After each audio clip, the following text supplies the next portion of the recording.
Hello, it's Lansdowne. Welcome you guys back to another edition of The Time Is Yours with Mayor Bland. I am so excited and happy to be here with you all today with some wonderful guests. This will be an amazing segment here. So please get your popcorn, soda, have a seat, and take in all the wonderful information that you are about to receive. To my left, I have Dr. Brad Bendesky, who serves as the chair of the emergency medicine at Mercy Fitz Hospital. Thank you and welcome for being here. Thank you. My pleasure. And to my right, I have Mrs. Denise D'Orazio, who is a RN. She's actually the stroke coordinator at Mercy Fitz Hospital.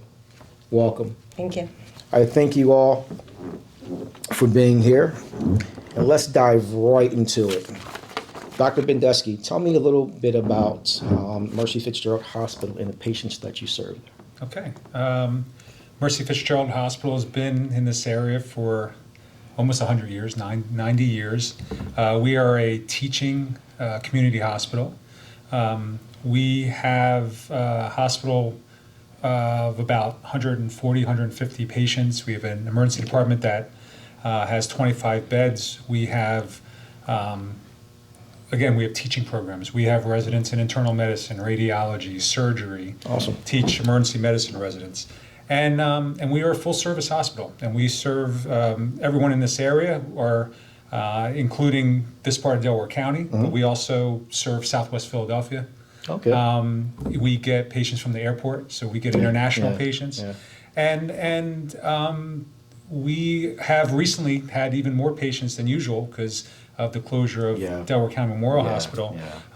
So we have weathered the storm. We continue to see patients. It's been our mission for a very long time, and that good work continues. I've been there with Mercy Fitz on and off for 25 years, and I live in New Jersey. Oh, wow. But I come work over here because it's a special place to work. It always has been. It continues to be, and we'll be talking a little bit more about stroke care. We're a stroke center, we're a chest pain center, but whatever your medical needs are in this area, we can take care of you. Awesome. So great segue. So let's dive into that because we are here to talk about stroke. And can you briefly explain what happens when a person experiences stroke? Sure. So when we refer to stroke, we're basically talking about a process in which the brain is being damaged. And typically what we're talking about is what we call ischemic strokes, or strokes that are caused by blockages in the blood flow to the brain, where that part of the brain is not getting enough oxygen and blood supply. And subsequently, just like any other tissue, if you don't get blood, oxygen, glucose, those tissues start to die. True, And there's something called hemorrhagic strokes or bleeding strokes. So you can have an aneurysm that ruptures and you have bleeding within the brain, and that bleeding exerts a pressure on the brain, and that can damage damage brain tissue. Okay. So anything that damages brain tissue, but the most common is ischemic strokes that are caused by a blockage in the blood vessels, where basically the blood vessel has become clogged with cholesterol and plaque. And just like plumbing, the vessel gets smaller and smaller and smaller till eventually some of the smaller vessels that supply parts of the brain no longer can bring enough oxygen to that tissue. Wow. And that tissue will start to die, and you will have, depending on what part of that brain it is, you'll start to have symptoms. Okay. There's also strokes that are caused by what we call clots that travel, called emboli. So you can have patients that have atrial fibrillation. The reason we put those patients on blood thinners is because we don't want them to form clots in their heart that then can shoot up to the brain, get clogged in one of these vessels, and then block that blood vessel. So it's kind of like plumbing. You know, if you think about your plumbing, right, your plumbing can become clogged. Yes. Well, that when doctors talk about controlling your cholesterol, controlling your blood pressure, limiting the number of fats and high cholesterol meals that you have, it's really trying to maintain that flow of blood up to your brain in the most efficient way possible. When that gets disrupted, you can have a stroke. And the stroke is basically what we call the clinical process when a part of your brain stops working correctly. If it happens to be the part of your brain that is supplied by one of the major vessels, your middle cerebral artery, then you'll have the classic, your face will droop, your arm won't work, your leg won't work. But there's combinations depending on which exact vessel. Is it one of the big vessels? Is it one of the small vessels? And so that's why we send out this message that if someone that you love, yourself, all of a sudden can't move, can't control your arm, your leg, your face, what you're saying, how you swallow, then that needs to have some attention paid to it very quickly. Yeah. I remember, I forget which one of my jobs way back in the day, but they had a book with a little pamphlet that had signs of stroke symptoms. Absolutely, yes. So, the most common, that we see is someone has a facial droop. Yeah. And Denise, what's the acronym that we use? Be fast. So Be that's fast. what I was Yep. gonna. Yep. Right. So what they So say. let me pivot. I'm Yeah, sorry. sure. Sorry, Doc. Let me pivot to Miss Denise Therazio here. And the great segue here again, because you're going to dive into the signs and symptoms of stroke. Right. So right. take It it was a away. great presentation. Yes, it with was. Thank you, Dr. Bendesky. Sure, of Thank course. you. So like he had mentioned, Dr. Bendesky, so the acronym we use is Be Fast. Be fast. So it's kind of an easy thing to remember, be fast for timing, you want to get to the ER. So what we tell people is if their balance is off, if they have some dizziness, that's a huge one. People think sometimes they don't associate with dizziness with Okay. a stroke. That's a one that we see quite often that can sometimes be missed. The E we say is for the eyes. If their vision's off, they're having a hard time seeing, they have some blurred vision, that is another sign or symptom. F is for the being fast, but you also want the facial droop Dr. Bendesky mentioned. So they might have a facial droop, especially when they smile, might have some drooling. A, the arm or leg might be weak or numb. And I even tell patients too, which isn't mentioned in the book, but it might be lopsided too. All of a sudden mom or dad's arms, kind of off center and not the same. That's another symptom. And then speech, obviously, is a big one. Their speech could be slurred. They have a difficult time maybe getting, any word out. And then T is for time, getting to the ER. And they might have confusion, and time is the essence. You want to call 911. Awesome. So let's revisit that because that's very, very important. Be fast. Yep. B, balance. Yeah. E, eyes. F, face drooping, correct? The A is for arms or legs. Yep. All right. And they might be numb. Oh, numbness. So numbness of arms Right. and or Numbness, legs. tingling in the arm or Gotcha. legs, where they can be lopsided, like I mentioned. Okay. S for speech, all right? Slurred Slurred speech. speech. Okay. And T for time. Yep. So be fast. Thank you for that. That's a You're welcome. very simple and easy way to remember Right, to that. remember people. And I'd be happy to bring over some information for some of your meetings. There's great magnets I give to patients when they come into the hospital. We have a little book, and it has a nice magnet also, and it goes through that for That's the awesome. patients that can leave. That's awesome. So, I'm short, fat, with a big nose. No, don't. I'm out of shape, all right? What should I do if I experience those signs and or symptoms of a stroke? Okay. So let's start there. So you be my friend, you wouldn't want to be near me because I'm going to lecture you. And I'm going to say, what did you eat for lunch? Because I do that to my husband and all. So if you were having any of those experiences or signs or symptoms, what I always tell people is, and you see so often, and I'm sure Dr. Bendesky can attest to this, is people just say, I just don't feel right, I'm going to go lay down for a little bit. And that's a key factor. Like we mentioned before, brain is time, time is brain. So you want to make sure that you don't lay down, that you go to the ER, and you don't want someone to drive, and obviously you don't want yourself to drive. Again, we're looking at time frame, so you want to call 911. You don't want, your wife to drive you or your son to drive you. And again, not laying down, going to the ER when you have any of those symptoms. Gotcha, gotcha. You just said that brain is time and time is brain. Dr. Bendesky, why do we hear people say that? What does that mean? It's referring to the fact that the tissues in our body have some resiliency, so that if tissue gets damaged, if we don't allow that damage to progress and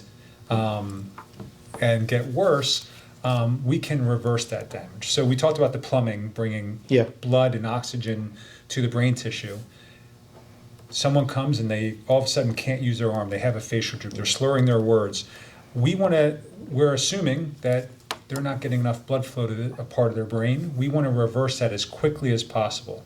The longer you let that process starve that tissue of its nutrients and oxygen, the less likely that tissue will rebound and heal. Gotcha. So it's the difference between having someone come in with profound weakness. We see people they cannot move their leg, they can't move their arm, they are droopy on one side, they can't talk, they're slurring their words, and left unchecked, leaving that blockage there for hours, that brain tissue will slowly start to die off and die off and die off until you can't reverse that damage. Gotcha. So we know that for every hour that that brain tissue is starved of nutrients, ages the brain about 3.5 years. Wow. So we also know that we have a small window of time where we can give certain medications. Okay. And in my lifetime as a physician, have seen this transition. The therapies that we have available now to try and save that brain are incredible compared to, especially 25 years ago, but even 10 years ago. So we have options to try and restore that blood flow now that can take someone who comes in severely incapacitated and make them 100% again. That's awesome. Stay right there. Yeah. That's great. So if I was having a stroke, what treatments and indoor medications, would your care team provide for me?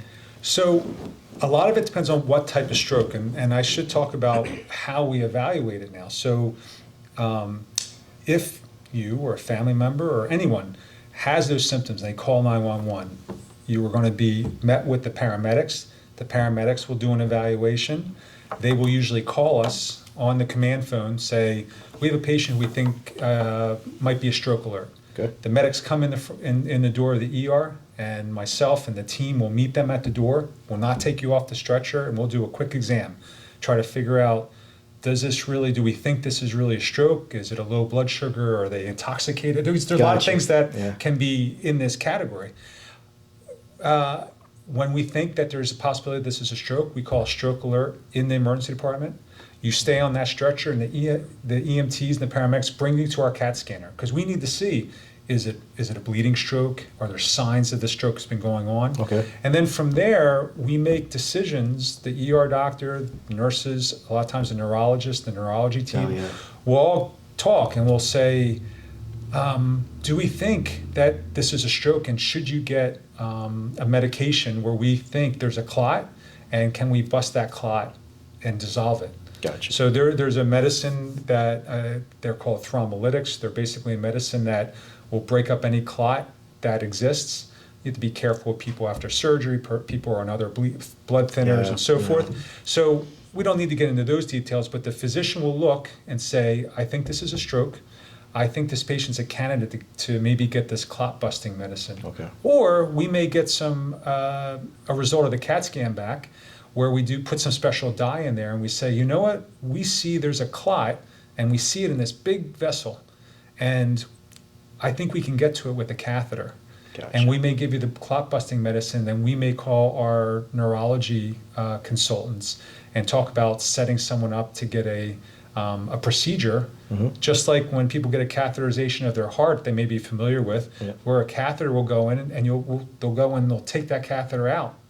And so those are done, we're a primary stroke center, those are done at comprehensive stroke centers. So a lot of the university hospitals have that. And there are cases many of the cases we keep at Fitz, and we treat them completely with the clot busting medicine and blood pressure control and some other ones that we will call our colleagues at the University Hospital to get this special catheter. That's a minority of the cases. Gotcha. And then you might get some, and while we're doing all this, we're going to control your blood sugar, we're going to control your blood pressure, we're going to try and do all the things that we know will make it the most likely that you will maintain all that brain function. Oh, okay. And so there's some complexity there, but it just underscores the importance of getting to an emergency department and doing that as quickly as possible to give us time to do all those things and save that brain.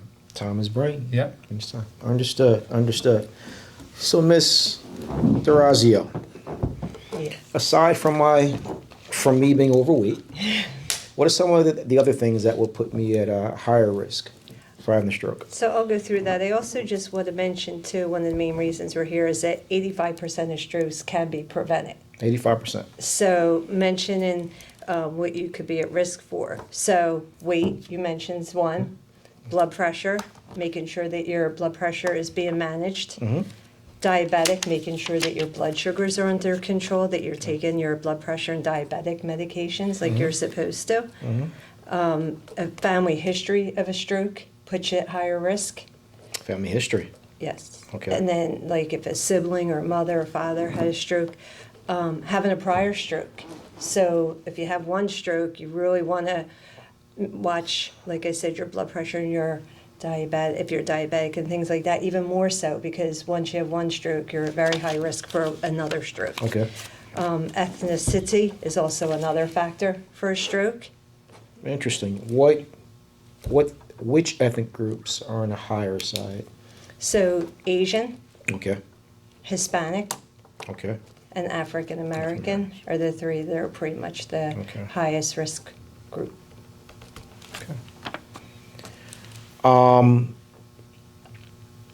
What are some of the things that I can do to prevent or reduce my risk of having a stroke? You can run with me on Sunday. I'm doing a 5-mile You did run. 5 mile. That's one option.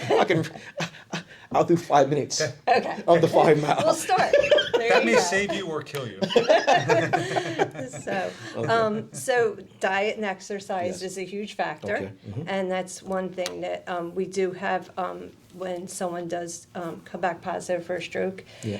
I believe diet's a huge factor, like Dr. Bendesky mentioned earlier, and we do have them be seen by a dietitian while Yep. they're in the hospital. Yep. So hopefully we can get them to have some lifestyle changes.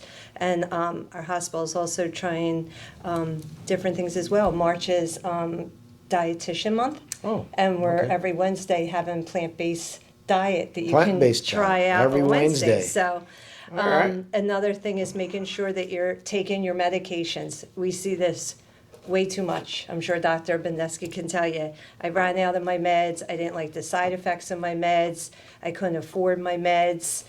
That's a huge thing. And Yeah. so making sure that if you're having side effects or you can't afford your medicine, making sure that you talk to your doctor or the pharmacist to work with you so you don't just stop taking them. Okay. And also having a primary care doctor. I mean, even some of my coworkers are in their 30s and 40s and we see stroke younger and younger and they don't have a primary care doctor. And I said, why? You know, how do you know you're not walking around with high blood pressure or that you're diabetic? So that's another area to making sure you have a primary care doctor to follow. Okay. So, Dr. Bendesky. So we kind of dove into it already, but can you kind of expand on how does having a primary care doctor factor into my overall health? Yeah, Stroke I risk? mean, in general, you know, having a primary care doctor and paying attention to health maintenance is very important. You know, I'm an emergency medicine physician. Yeah. So I'm trained to handle these emergencies and to get patients into a program in which they can maintain their health on an everyday basis Right. and control these risk factors. You don't want to come to the emergency department and having a stroke and because you had bleeding in your brain because your pressure went that high, Right. because you didn't take a pill that's probably covered by insurance, and even if it wasn't, was so inexpensive. Expensive, yeah. So what primary care allows patients to do is to prevent problems before they occur.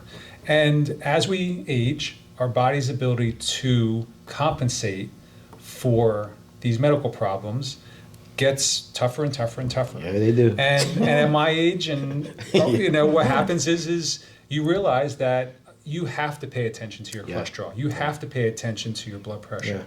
I'm diabetic. I take medicine every day. Do I love it? No, I don't love it. Do I love knowing that I'm at risk for this and I have to be a little more careful? Am I great at it? No, I'm human, right? And we realize that patients will sometimes fall down, but they should see primary care as their partner and their guardian, and in a lot of ways to say, let me work with you, because that's what primary care doctors do. They say, let's check your cholesterol, let's check these labs. Listen, this is what we're seeing. Let's do this to prevent a problem that's what they're trained to do. Yeah. And I think that, again, we all sometimes don't recognize our own mortality as much as we should. And we just need the reminder. And putting yourself on a schedule with a primary care doctor, when you're young, once a year. Get a little older, 6 months. A little older with medical problems, 3 months. But you know what? You put it on a calendar, you put those meds in there, and I tell you, the benefits are so unbelievable. And so that is really, it is the benefit. It also allows you to have help and a partner for when you do have to come see someone like me with a problem. And we say, listen, you sprained your ankle, you broke your arm.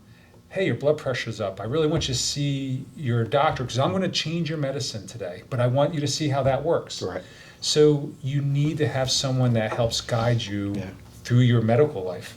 And that really is, and patients that have a primary care doctor and who are compliant on their medications, they, in a very big way, can avoid a lot of the things that other people suffer from young, simply because they weren't paying attention. Gotcha. That's important stuff. Yeah. So folks, you hear that? Even Dr. Bendesky acts up sometime, doesn't take his medication properly, but he puts himself on a schedule. He bounces back, all right? That's all great stuff. Now, let's talk about just a bit of a wrinkle here. For folks, unfortunately, everyone doesn't have health insurance and don't have a primary care doctor. How can one manage then? I know we have, I'll come to you, Denise, about that. So yeah. at Mercy Fitz, we have a phone number, 1-877-GO-MERCY. Okay. And you can also, if you have insurance, on the back of your insurance card, there's a number they can help you with. And you can also go to our website, trinityhealthma.org. You can also work with different agencies. I know, like, if people come in the hospital, our social work department's great. Yes. They will work with you, and also our pharmacy will as well, and try to get your primary care doctor, try to get you, we have a Medicaid office that works with them, also Very trying good. while they're in the hospital to get them medical Awesome. assistance, and Awesome. meanwhile, the pharmacy will work with medications for them to go home with and then follow up with as well. So there's resources out there. Yes. And is there a ambulatory clinic also? There is an ambulatory clinic also. Associated with Mercy or separate? Yes, Okay. yes. Okay. And that number is 610-237, I think it's on your paper, Yes. 2529. 2529. And we're going to publish this for everyone to see Okay. as well, okay? Great. So both numbers, guys, 1-877-GO-MERCY and also 610-237-2529. That's for the ambulatory clinic. Okay? So is there anything else? Anything you want to add, Doc? I would say, listen, this is important stuff. It This is. is easy stuff. Much easier than recovering from a stroke Yes. or a heart attack. Yes. It is much easier to prevent a lot of things that we see just with a little bit of attention. Yeah. And it's the small things like that. Small things that matter. And these are the things that we see in our profession. Yeah. Again, we see the patients that come in, and after we talk to them and say, and have the regret and say, if I I wish I can go back. Yeah. I wish I can go back and just do something a little bit different. So, listen, I commend you and thank you for setting this up, because this type of information really, it's life-saving, but it's, in the end, we talk about it all the time, is that when you are healthy and you are cared for and you partner with a physician and a clinical team, you'll be happier because you'll feel better. Yeah. You'll feel better. For everyone who's tired all the time and they just haven't had their thyroid checked, everyone who's tired all the time just realizes their blood pressure is up. You know, these are the things that you'll find out when you go, and don't be scared of it, because you know what? A lot of this stuff is very fixable, very easy to treat. Absolutely. Yeah. Absolutely. I agree. How about you? Anything else for you? No, I think, like I said, just knowing that time is brain, remembering the signs and symptoms, and remembering, again, the prevention piece, that 85% can be prevented. And Dr. Bendesky and myself have been at Fitz for 25 plus years, and unfortunately we do see them younger and younger. So Yeah. that's why getting out in the community and trying to make awareness is a big passion of mine, and I think his and everyone else's. Yeah.